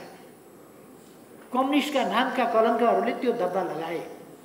लोकपापलाई देशभन्दा ठुलो, जनताका हितभन्दा ठुलो, लोकतन्त्रभन्दा ठुलो, पार्टीभन्दा ठुलो लोकपापलाई बनाए, पद ओहदालाई बनाए, आफ्नो निजी स्वार्थलाई बनाए देशभन्दा ठुलो। लज्जाजनक, घिनलाग्दो कुरा हो त्यो बनाए। तर नेकपा एमालेको प्रवृत्ति त्यो होइन। म कमरेडहरूलाई आग्रह गर्न चाहन्छु, पदका पछाडि, पद भनेको त हामीले विजय प्राप्त गऱ्यौँ भने पद ओहदा जिम्मेवारी हरेकलाई आउँछ नि। हार्यौँ भने कि जेल जानुपर्छ, कि भूमिगत हिँड्नुपर्छ, कि निर्वाचनमा जानुपर्छ, कि पाउ परेर खुट्टा समातेर हजुर मैले जानिनछु गल्ती गरेँ भन्नु पर्ला। स्वाभिमान गुमाएर कि बस्नुपर्छ, कि मर्नुपर्छ, कि जेल जानुपर्छ, कि निर्वासित हुनुपर्छ, बाहिर जानुपर्छ। त्यो स्थिति बन्छ नि। हार्यो भने, जित्यो भने त सबै कुरा त प्राप्त हुन्छ नि त। त्यसकारण हाम्रो साथीहरूले प्राप्तिलाई पहिलो बनाउने होइन, विजयलाई पहिलो बनाउने हो, सफलतालाई पहिलो बनाउने हो, देशलाई प्रमुख स्थानमा राख्ने हो। पार्टीभित्र गलत प्रवृत्तिहरू निकै जाँगिएका छन्, निकै जाँगिएका। त्यो प्रवृत्तिहरूसँग हामीले जुझ्नुपर्छ। गलत प्रवृत्तिले हामी सफल हुन सक्दैनौँ। त्यसकारण गलत प्रवृत्तिका विरुद्ध हामी जुझ्नुपर्छ र गलत प्रवृत्तिलाई झाँकिन दिनु हुँदैन। अब हाम्रा राम्रा कामहरूले हामी अगाडि जाने। त्यसो गर्दा हामी एकजुट हुनुपर्दछ, एक आवाज एक स्वर हुनुपर्दछ। हाम्रा अनेक स्वर हुन थाल्यो भने कमिटीले निर्णय गर्यो, बाहिर निस्क्यो, आफूलाई कुनै कुरा चित्त नबुझ्या हुन सक्छ, तर कमिटीले पास गरेपछि त्यो निर्णय कार्यान्वयन गर्नुपर्छ। त्यसको टिका टिप्पणी गर्दै कमिटीले त यस्तो निर्णय गर्यो, म सहमत छैन, मैले त भनिदिएको छु सहमत छैन भनेर, यस्तो पनि हुन्छ? त्यो त व्यक्तिवादिता हो, त्यो संस्थावादिता भएन, संस्थागत भएन, सङ्गठनात्मक आचरण भएन। त्यो मेरो चाहिँ यो हो कुरो, पार्टीको चाहिँ कमिटीको निर्णय हो, त्यस्तो हुनु हुँदैन। कमिटीको निर्णय एक स्वरले भन्नुपर्छ, हामीले यो निर्णय गरेका छौँ, यो सही छ, यसलाई कार्यान्वयन गरेर अगाडि बढ्छौँ। र चित्त बुझेको छैन भने कमिटीको बैठकमा यस कारणले यो कुरो गलत भन्ने मलाई लाग्छ, यसो गर्नु हुँदैन भन्ने मलाई लाग्छ। असल मनसायका साथ तर्क गर्नुपर्छ, असल नियत असल तरिकाले तर्क गर्दा, छलफल गर्दा असल तरिकाले। एकअर्कालाई होच्याउने, अपमान गर्ने, एकअर्काको विरुद्ध टिका टिप्पणी गर्ने खालका, मतभेदहरूलाई बढाउने खालका, मतभेद टुङ्ग्याउने होइन बढाउने खालका क्रियाकलापहरू, तौर तरिकाहरू हामीले छोड्नुपर्छ। हाम्रा तौर तरिका एकदमै मिलनसार, साथीहरूका बिचमा शत्रुसँग लड्न नसक्ने, आफ्ना साथीका बिचमा चाहिँ लडेर बस्ने माधव नेपाल जस्तो चरित्र हामीले देखाउने हो। विरोधीका पाउ पर्ने, म्याउ म्याउ गर्ने गरेर दिने पछि बुढा नीलकण्ठ र के जाति अहिले त बालुवाटारतिर सरिया छ, म्याउ म्याउ गर्न दिने पछि पुग्ने, निवेदन दरखास्त हाल्न पुग्ने दिने पछि, अनि पार्टीका विरुद्ध चाहिँ हमला गर्ने, आफ्ना विरुद्ध, साथीहरूका विरुद्ध। एकपल्ट पार्टी फुट्ने कुरो लिएर साथीहरू जेलमा गए। मैले के भने साथीका बात पनि नसहने, अनि साथीका बात पनि नसहने, शत्रुका लात सहने। शत्रुका लात नसहने हो भने साथीका बात सहनुपर्छ अलिकति, साथीका बात सहने, शत्रुका लात सहन नपर्ने स्थिति बनाउने। आफूले जितेपछि त शत्रुका लात सहनु पर्दैन, विजयी हुने। मैले अघि नै भने हाम्रो ध्येय विजयी हुने, हाम्रो ध्येय सफलता प्राप्त गर्ने। पार्टीमा हिजो अन्तर्घातको स्थिति पनि रह्यो, गुटगाट ढङ्गले भोट नहालिदिने, साथ नदिने, अन्तर्घाती प्रवृत्ति, अनुशासनहीन प्रवृत्ति, अराजक प्रवृत्ति। माधव नेपाल गुटको हेर्नुहोस् त, आफ्नो प्रधानमन्त्रीका विरुद्ध विश्वास छैन भनेर विश्वासको मत नदिएर बाहिर गएर सरकार ढाल्ने, आफ्नो सरकार ढाल्ने, अनि शेरबहादुर देउवाको नेतृत्वमा, दक्षिणपन्थीको नेतृत्वमा वामपन्थी सरकार ढालेर दक्षिणपन्थीको नेतृत्वमा सोझै आदेशबाट, संसारमा कहीँ नभएको, कुनै संविधानमा हुँदैन, कुनै अदालती अभ्यासमा नभएको परमादेश जारी गरी पाऊँ र शेरबहादुर देउवालाई सोझै प्रधानमन्त्री नियुक्त गरी पाऊँ, कस्तो लाज शरम नभएको।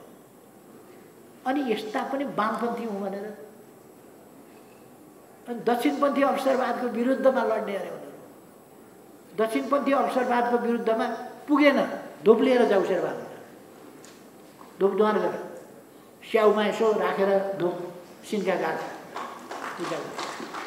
अनि हुन्छ दक्षिणपन्थी अवसरवादको विरोध। त्यो खालका प्रवृत्तिहरू, अन्तर्घाती प्रवृत्तिहरू, धोकेबाज प्रवृत्तिहरू, पार्टीभित्र बसेर पार्टीको अहित गर्ने, पार्टीको विरोध गर्ने प्रवृत्तिहरू, त्यस खालका प्रवृत्तिहरूका विरुद्ध हामी आफूभित्र पनि त्यो प्रवृत्ति हुनु हुँदैन र आफ्नो कतै साथीभाइलाई पनि त्यो प्रवृत्ति त्यस्तो देखाउन पनि दिनु हुँदैन। त्यो प्रवृत्ति बिल्कुल गर्नु, अलिकति मानभाव पुगेन, यो पुगेन, त्यो पुगेन, यसो पुगेन, उसो पुगेन भनेर पार्टी छोडिहाल्ने, काम छोडिदिने, त्यो गर्नु हुँदैन। एकछिन पुगेन भने एकछिन पछि पुग्ला नि त, एकछिन पछि पुग्छ नि। हामीले, मेरो अनुभव, 51 वर्ष अघि एउटा नयाँ आन्दोलन थालेर, नयाँ आन्दोलनबाट एकीकरण थालेर गर्दै ल्याएर यहाँसम्म पुर्याएको आफ्नै अनुभव छ। पार्टी नै थिएननको स्थितिमा, ससाना टुक्राहरूमा पार्टी बाँडिएको स्थितिमा, व्यक्ति व्यक्ति म त कम्युनिस्ट हो लेफ्टिस्ट हुँ भनेर बसिरहेको स्थिति वा एकदम ससाना समूह भएको स्थिति, केही कसैले आन्दोलन गर्न त सङ्गठन चाहिन्छ नि, त्यो सङ्गठनै नभएको स्थिति, त्यो क्षमतै नभएको स्थिति, त्यस्तोबाट पार्टी निर्माण गर्नुपर्छ। निर्माण गरेर नयाँ पार्टी विस्तार गरेर निर्माण र विस्तारको बाटोबाट मजबुत भएर अनि अरूसँग एकता गर्ने हो। आफ्नो विचारको नत्र सुप्रिमेसी हुँदैन। कमरेडहरूलाई याद हो, प्रचण्डसँग 62, 63, 64 सालमा मिल्नै पर्छ, तुरुन्तै मिल्ने, विलयन गराउने एमाले भन्ने थुप्रै एमालेका नेताहरू निस्किए, हुतियाराहरू निस्किए। गलत विचार भए पनि केही छैन, त्यहाँ छिरिहाल्नुपर्छ भन्ने, यही राष्ट्रिय सभा। यसैमा कृष्णगोपाल श्रेष्ठले यहाँनिर माइक थियो, कृष्णगोपाल श्रेष्ठले धनकार जजललाई माओवादीमा जानु सकिहाल्ला, एमाले चाहिँ मिल्दैन। मैले पछि त्यो कुरालाई पुष्टि गरेर व्याख्या गरेका थिएँ यही मञ्चमा। त्यो किनभने आफ्नो स्थिति कमजोर भएका बेला विचार सही छैन भने, जहाँ सही विचार छ त्यहाँ ठिक छ, विचार आफूसँग सही छ, उद्देश्य आफ्नो सही छ भने हामीले त्यस्तो स्थितिमा अरूसँग मिल्दा गलत विचारको डोमिनेसन सहेर गलत विचारलाई मानेर प्रवेश गर्नुपर्ने हुन्छ, जो सही गन्तव्यतर्फ जाँदैन। पछि मैले किन फेरि प्रचण्डसँग एकता गरेँ, किन एकता गरेको भने प्रचण्ड त अत्यधिक मान्दाखेरि पनि त 40% आइसकेका थिए। हाम्रो विचारको डोमिनेसन, हाम्रो सङ्गठनको डोमिनेसन, हाम्रो सङ्गठनको सुप्रिमेसी अन्तर्गत एकता गर्दाखेरि, हाम्रो विचार अन्तर्गत एकता गर्दा मात्रै मान्न सकिन्थ्यो। यदि त्योभन्दा फरक ढङ्गले मान्ने हो भने हामी समाप्त हुन्थ्यौँ। त्यसकारण एकताको सूत्र त्यही हो। अहिले हामीलाई कसैलाई पनि मिलाउँदाखेरि कुनै आपत्ति छैन, तर मिलाउन लायक कोही छँदै छैन। अहिले वामपन्थी एकता, कम्युनिस्ट एकताका राग अलाप्नु निरर्थक। खोइ वामपन्थी प्रचण्ड दशमपन्थीको सेवामा लाग्ने वामपन्थी हुन्छ, वामपन्थी सरकार ढाल्न, आफ्नो पार्टी फुटाउने, आफ्नो सरकार ढालेर अर्कालाई बुझाएर अनि 4वटा मन्त्री दिने, यी 5वटा मन्त्री होइन हजुर 5वटै दिनुपर्छ मलाई त मन्त्री हजुर, मलाई त 5वटै चाहिन्छ हजुर, कसरी हुन्छ र यस्तो त हजुर, हात थापेर आफ्नो सरकार छ, त्यो आफ्नो सरकारमा भन्ने 10वटा मन्त्री बनाउँछु, उनले भनेका 10वटा बनाए हुन्थ्यो नि। तर त्यो सरकार ढालेर हेर्नुहोस् त, हिजोको यत्रो जगर भएको प्रचण्ड चुचु चुचु चुचु चुचु चुचु गर्नु पर्छ। अहिले हेर्नुहोस् त हाल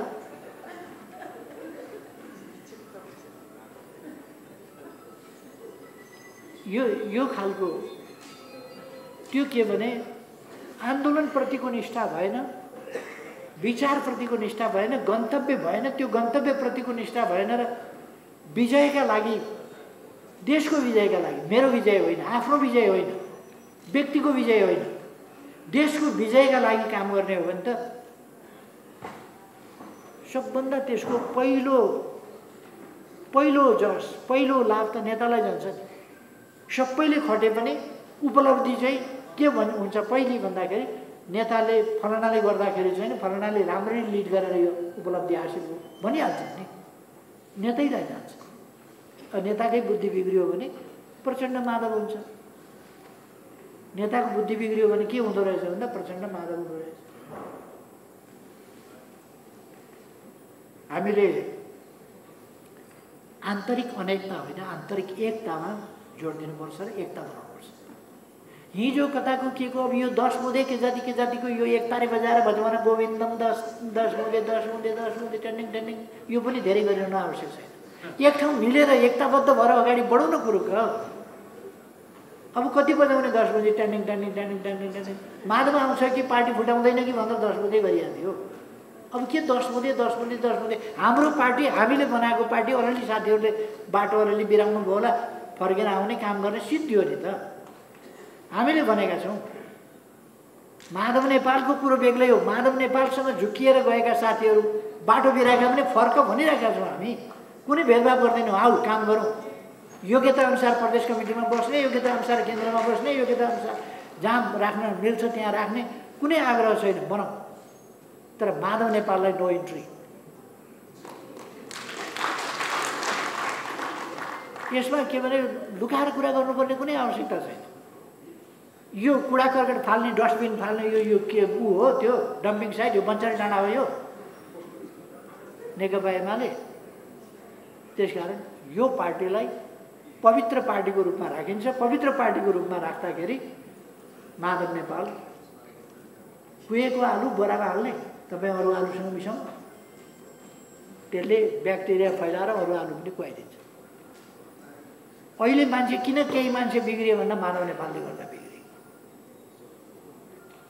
त्यसकारण माधव नेपाललाई नो इन्ट्री। उनले सोचे होला हिजो वामदेवजीले 54मा फुटाएपछि पनि 58मा हामीले फिर्ता ल्यायौँ, उहाँलाई एकताबद्ध गरेका थियौँ। त्यसै गरेर एकदम ससम्मान एकता गर्छ एमाले भन्ने सोचे होला। यस्तो अपराध वामदेवले गरेका थिएन।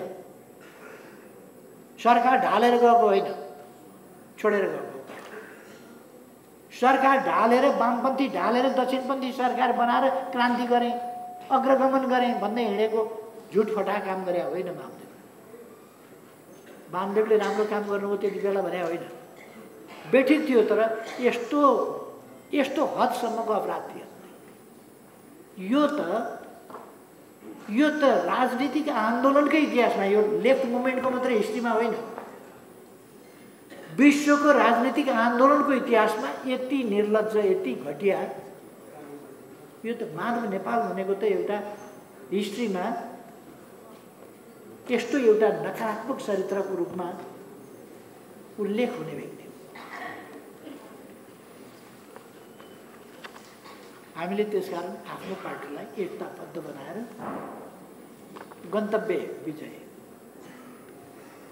गन्तव्य जित, स्थानीय निकायमा हाम्रो गल्तीले कहीँ कोही जित्यो भने एकाध बेग्लै कुरा हो, नत्र भने कसले जित्ने, किन जित्नेहरू जित्नुपर्ने कारण छ। एकदलीय व्यवस्था चलाउन खोजिया होइन, तर अरूले जित्नुपर्ने कारण के छ? कारणै छैन। यस्ता पार्टीहरू छ, यिनीहरू गठबन्धन कायमै गर्ने अरे चुनावसम्म गरौँ न त गठबन्धन कायम। 55% चाहिँ हामी ल्याउँछ, 45 उनीहरूले ल्याएको छ, के छ 55 चाहिँ ल्याउँ न हामी, सबैमै चाहिएन, 55 ल्याउँ। 55% मत हामीले ल्यायौँ, 55% सिट ल्यायौँ भने अहिलेलाई पुग्छ।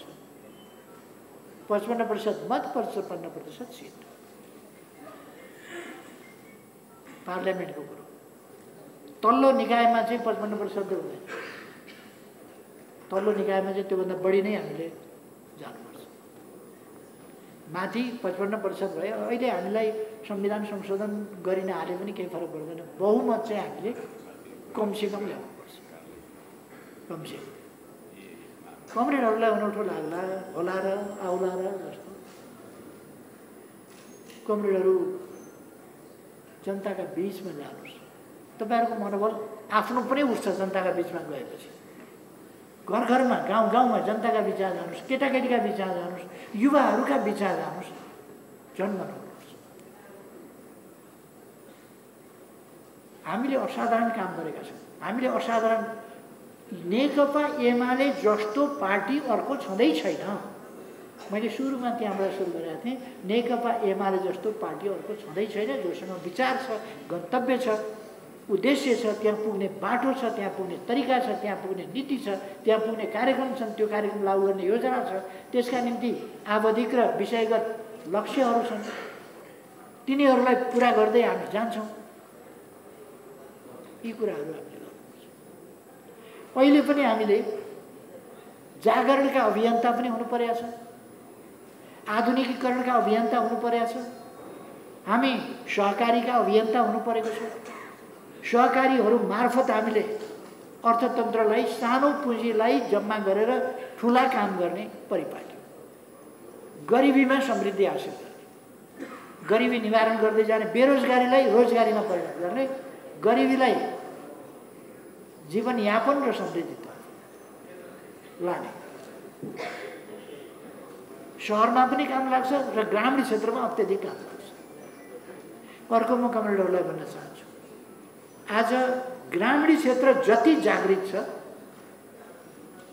सहर त्यस्तो जागृत र त्यस्तो सक्रिय छैन। सहरलाई जागृत र सक्रिय बनाउनु, सहर जस्तो हुनुपर्ने, सहर अलिक सहर जस्तो भइरहेछ।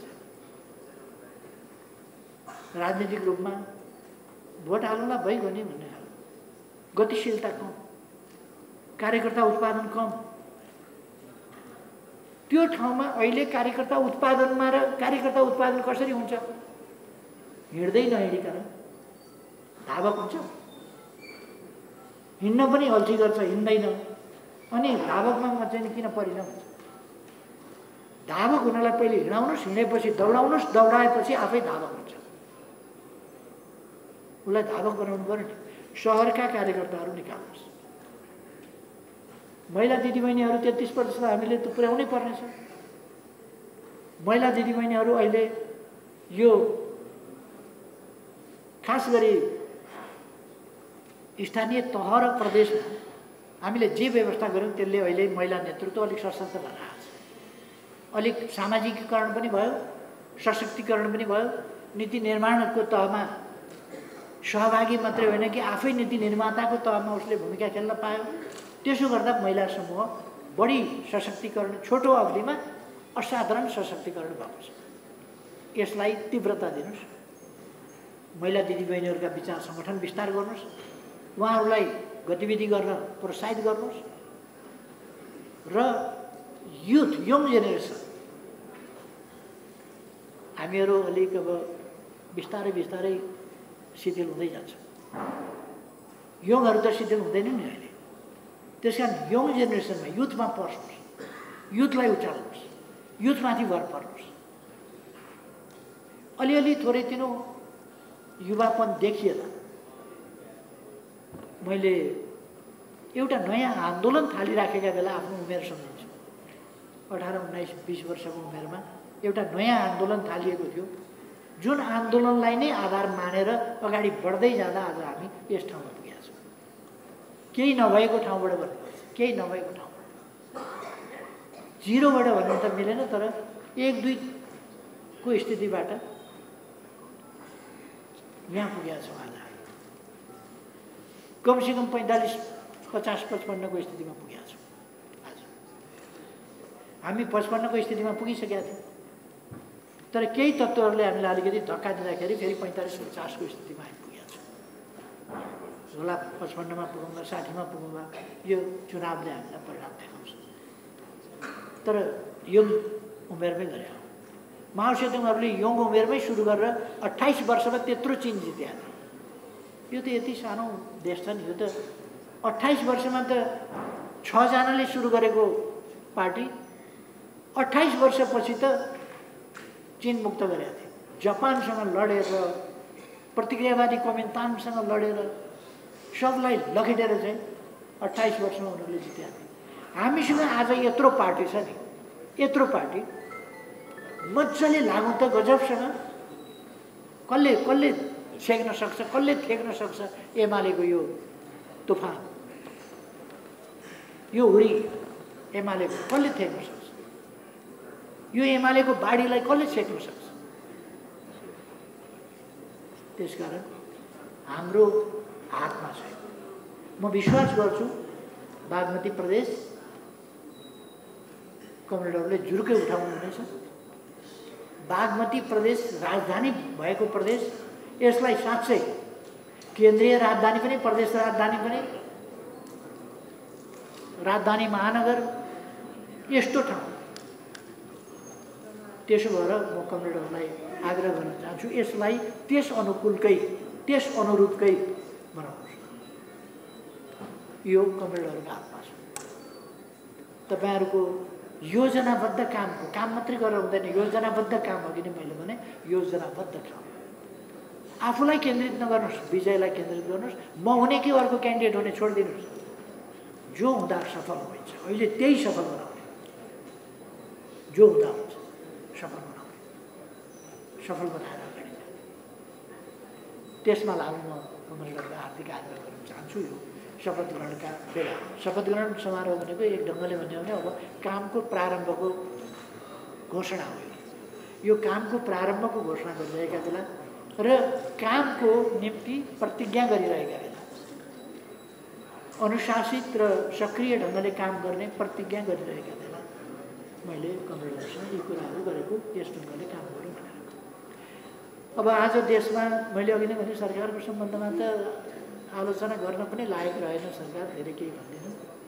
कतिपय ठाउँमा यो अविरल 3 दिने वर्षाले निकै ठुलो क्षति पुर्याएको छ। खास गरेर पश्चिम नेपालमा बाढीले क्षति पुर्याएको छ। मानवीय क्षतिको त त्यति जानकारी आएको छैन, तर धान बाली आदि नोक्सान पारेको छ र निकै ठुलो क्षति जनतालाई परेको छ। त्यसमा म जनताप्रति जुन क्षति भएको छ त्यसमा सहानुभूति व्यक्त गर्न चाहन्छु र हाम्रा साथीहरूलाई यस प्रकारका प्राकृतिक विपत्तिहरूमा हाम्रो पार्टी अगाडि बढ्नुपर्छ। त्यहाँ पनि हाम्रो पार्टी सक्रिय भएर लागिरहेकै छ। हाम्रा जनप्रतिनिधि अगाडि बढ्नुपर्छ। हाम्रा जनप्रतिनिधि त्यहाँ पनि लागिरहेका छन्। अन्यत्र पनि हाम्रा जनप्रतिनिधिहरू अगाडि बढ्नुपर्छ। अब म धेरै समय लिन भन्दा पनि अहिले यो सरकारको आलोचना नगरौँ भन्दा पनि गैर आवासीय नेपालीहरूको सङ्गठन बनाए विश्वभरि बसेका नेपालीहरू कुनै राजनीतिक पक्ष विपक्ष नगरौँ भनेर सबै नेपालीहरू एक भएर नेपालीहरूको एकता कहाँ छन्, नेपाली कस्तो अवस्थामा छन्, कसरी सहयोग पुर्याउन सकिन्छ।